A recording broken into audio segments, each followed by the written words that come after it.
Hello everybody, I'm Liv Kristine from Liv's Eyes and you are watching The Age of Metal.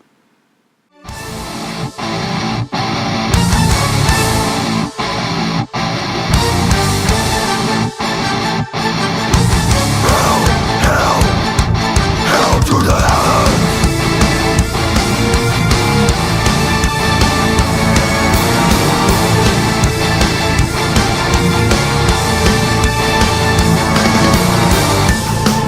It fills my mind with heat.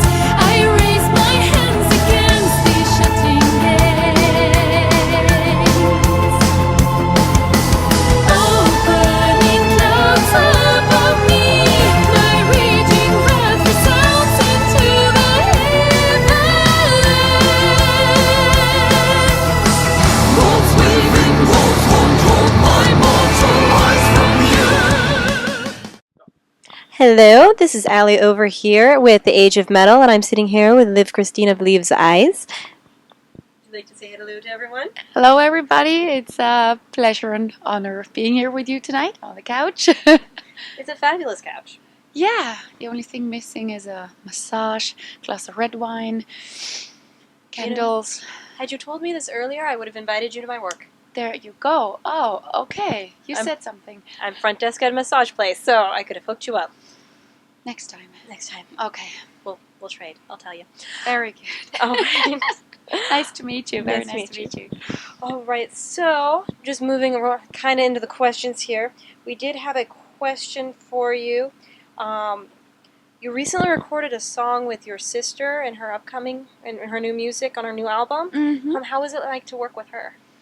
It's always great to work with her. We have so much fun because we have the same kind of humor, but we have two very different voices. So we kind of fulfill each other when we do duets together. And she's been helping me out for a couple of songs during the latest 5-6 years. And now last summer she was in Germany with her new project called Savn, The Missing. She recorded at Master Sound Studio at our place, and she asked me, well, what do you think? Do you like this track? Would you like to sing on it? And I said, yeah, it's payback time, no problem.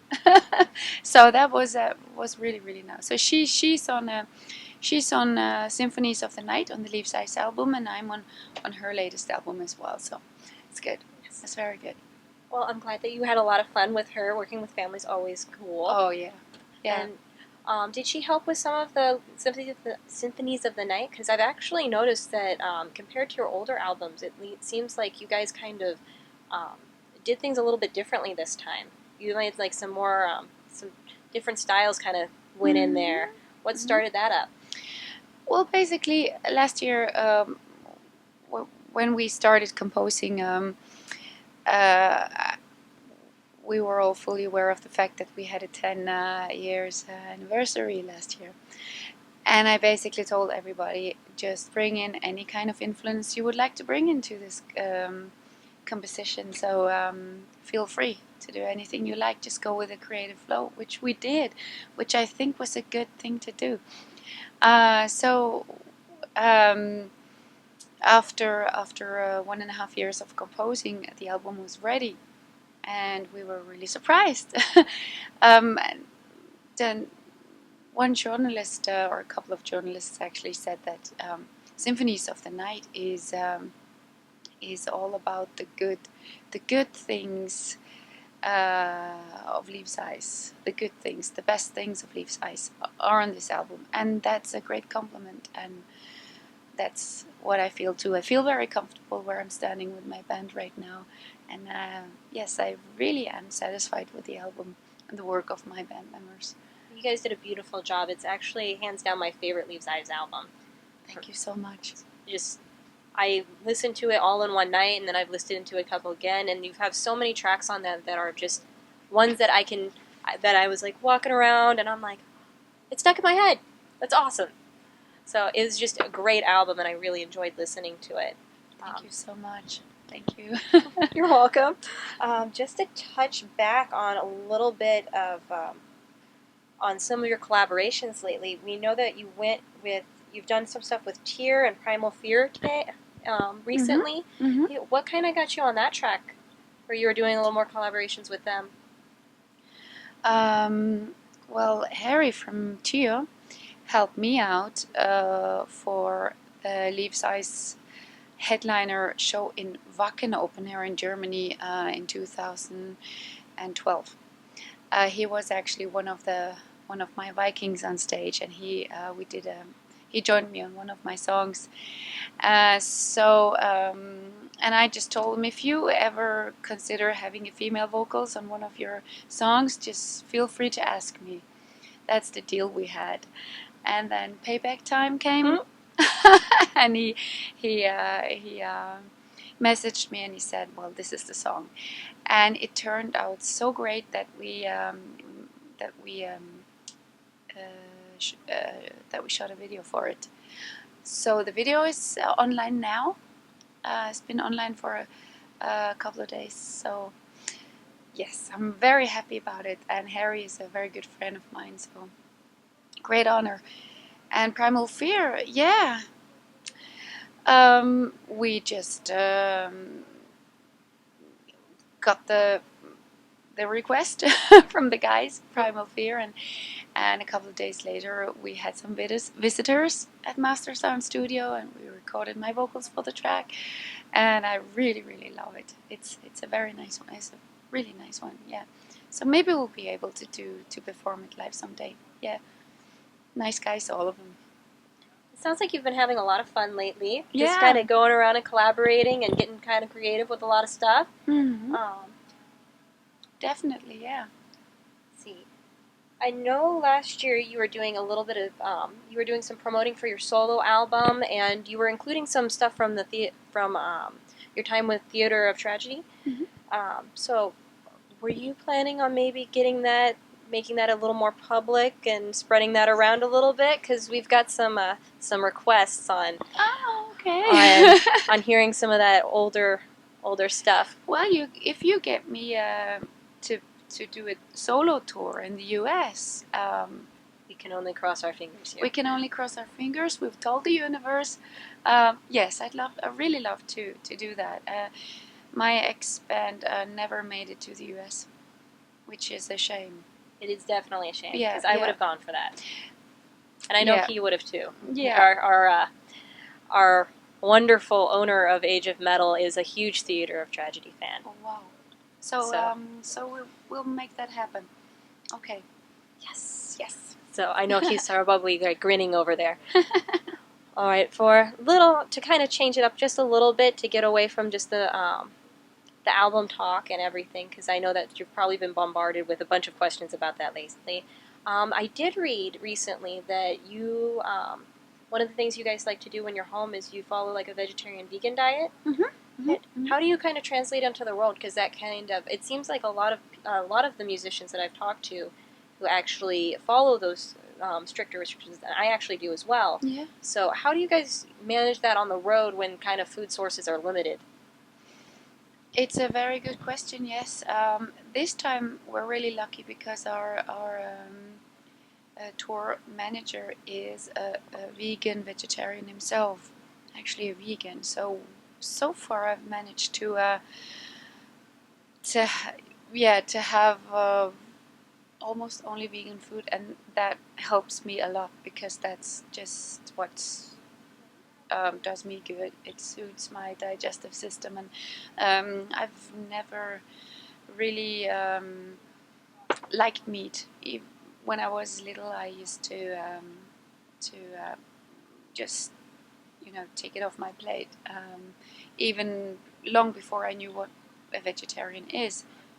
So that just happened naturally. And but anyway, my husband is vegetarian. My son is 90% vegetarian. I just brought a pizza. There is cheese on it, but it's still vegetarian. So Absolutely. yeah, that was yeah. So we're a healthy little family, and I love cooking. and especially Thai food and Indian food, Lebanese food. So yeah, I like to spend some time in the kitchen, and I like good red wines, and yeah. So next project is Liv Kristine's cookbook. Why not? Why I not? would buy it. Okay. I was actually planning on asking you if you had like a favorite recipe or a favorite food you enjoy cooking. Just kind of a specific, the favorite dish when you get home. I just love cooking. It's fast, it's quick, and it's easy to make, and everybody loves it. It's vegan chili con carne.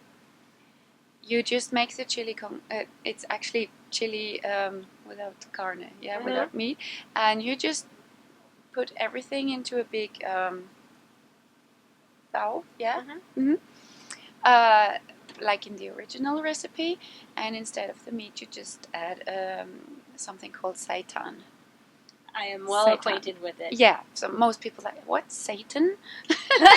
Chili con seitan? Yeah, That's how we do it here with the metal. yeah, exactly. So it's chili con seitan, and yeah, everybody cooked it for so far really loved it. So yes, that's quick and very easy to make. And I love, well, I just love smoothies, and kind of smoothies based on almond milk or, yeah, just a lot of vitamins. And actually, most people on this tour bus uh, live a very healthy life. Brought Very their nice. mixers to make their own smoothies, and we even did some workout. So I'm a runner myself, but I need to find an outlet store for running shoes. That's my plan. I can help you with that. Okay. Shopping, I can help you with. We have so much in common. We'll work this out. It'll Yeah. be okay. Well. When you're in Arizona, it's okay. You can just call me and I will work all of your stuff out when you need it. Very good. I'm in good. Next time, I'm in good hands. Very good. The other thing I wanted to ask you is something that I've always had a question about, and I don't actually get to meet a whole lot of the moms of metal. And how did you handle when he was younger, going on tour and making music and putting your focus into it? Because I've been having trouble myself trying to figure that one out. Because when I had my daughter, I was like, oh, there goes my dreams, bye-bye. So I was like, I've always really wanted to ask you and Sharon and everybody, and Annette, how they managed to do that and still be the moms that they want to be. Well, actually, I had two big goals in my life. I have my own family, your mom, and I have to say we're so lucky with our son, because he even when he was 2.5 years old, the first tour we did was a 7 week long tour with Blind Guardian through the US and Canada, and he just adapts easily to any kind of situation, and we're so grateful for that, because I've experienced other kids on tour as well who don't. Yeah. So it doesn't go without saying. It's individual, and we, as already mentioned, we started taking him on the road when he was 2.5. Now he's 10, and he's like, Mom, in a couple of years, I'd like to have my own nightliner. I'd like to invite my friends in my own band. Oh. So there you go. Great things. He's seen the world. His antennas reach much further than antennas of kids that at that age. He's experienced. He's a world traveler, and he picked up English just like that, because English education in German schools, it's just not that great. So his English is fluent next to Norwegian and German. So he's already trilingual. So we've been so lucky with everything, and but I'm very, very good at planning. I'm doing all the planning for my bands and my family to make everything work smoothly, and yeah, I'm the master of time schedules. So I think that's what I'm going to have to learn. absolutely, and time off time for yourself is very important. But now I see my son is 10. I actually have more time for myself than than I actually would need or request for. So sometimes it's like, okay, right, what do we do now? Just More collaboration. yeah, there you go. That's why all this comes in, and that's why there is more touring now, and we produce more music. So yeah, use that energy and time to be more productive. And of course, yoga classes, Pilates classes, go for a longer run than the usual 25 minutes. So yeah, I really enjoy it. Oh, that's good information. What advice would you give to people who are starting out and trying to pursue music and when they're younger? Because I've always liked to ask people, what is the best advice somebody's ever told you, and what's the worst advice? I mean, being on the road or just generally being a musician? Musician in life, just in general. Well, there are two things actually. My mom always told me, that's something I grew up with. I have to translate it from Norwegian. The greatest luck in life is bringing along a little happiness to another person. So happiness is giving happiness to other people. So it's always a matter of give and take. And now we come back to the audience situation and the live situation, because that's when I'm on stage and I see the audience and I feel that there is an exchange of emotions, good energy, whatever. Yeah, it's positive, it's good. I feel comfortable on stage and I can see that I've given these people something and they give me so much back. So after a show, I never feel kind of worn out. I just feel happiness. So that's one thing my mom taught me, and the other side of it, I'm able to practice this being a musician. So I see this whole thing as something which was meant to be. I was given this voice. There are no other musicians in my family except for me and my sister, and I never had a single singing lesson in my whole life. This has always been there. I was born with 2 very strong vocal cords, I guess. So, yeah, I'm just lucky. Yeah, so I'm grateful for this towards my fans and friends all over the world. You make this happen, and as long as you're there, I will continue. I will keep going. That is awesome. Okay, and the one question that I have to ask everybody is, what's your favorite Disney movie? My favorite Disney movie. It always throws everyone. Oh, it's The Lion King. The Lion King? Yeah, and my son is called Leon. Aww. Leon the lion. So yeah, there is a connection there. Just a little. Yeah, just a little. What is, other than metal, what is your favorite music to listen to? Apart from metal, you Yeah. mean? Kate Bush. Bush? Kate Bush? Yeah, Kate Bush. Kate Bush, Tori Amos. She is amazing. Yeah. Okay. Absolutely. All right, we're going to need to get each other's playlists too. Okay, we got this. Yes. All right. Well, I think I'm out of questions. If there's anything else that you'd like to say to everybody, you've got the camera. I'd just like to say thank you for having us, and I'm really looking forward tonight, and thank you for the nice chat. Absolutely anytime. Hope to see you again very soon. I'm always here. That's very good. Oh, right.